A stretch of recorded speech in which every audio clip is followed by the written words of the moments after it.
Hi, and thanks for logging on to the Daily Dvar. And here's a brand new Halacha for you, and it's for Thursday, 17th day of January. Here we go. There's a special custom that applies this Shabbos that I'd like to tell you about. It's not a law, it's a custom, and here it goes. This Shabbos is called Shabbos Shira, and that's because it's the week that we read Parshas Beshalach. Every year we read Az Yashir.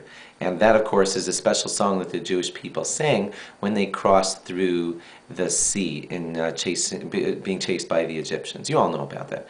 Well, anyway, because it's the Shabbos upon which we read the Shira, we call it Shabbos Shira. Now, here is the custom that applies during Shabbos Shira. Some people have the custom to put out breadcrumbs for the birds before Shabbos.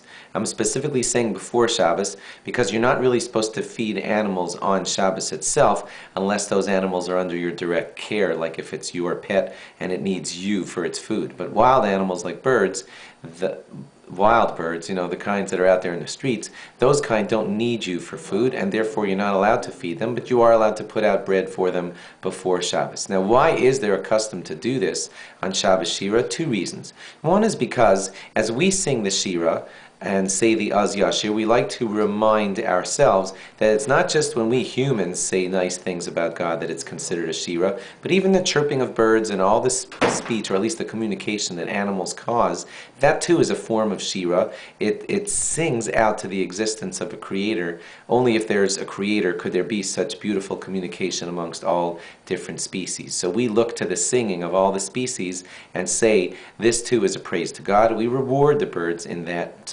type of way by feeding them bread before Shabbos on Shabbos Shira. The second reason is very interesting. The second reason has nothing to do with the Shira at all. It has to do with something else that happens in this week's Parsha, and that is, in this week's Parsha, this is the week during which the Jewish people were told not to collect any mun on Shabbos. They were told to collect a double portion of mun before Shabbos, that food that they ate in the desert, and they were told that no mun would fall on the day of Shabbos. Well, there were some wicked people who tried to defy that by sprinkling mun all around on Friday night so that Moshe's edict that he had announced from God would be falsified when the people would wake up and see mun.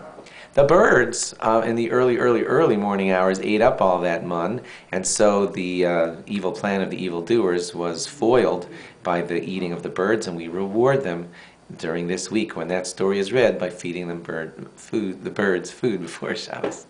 Thanks for logging on, and log on again tomorrow for more. Bye-bye.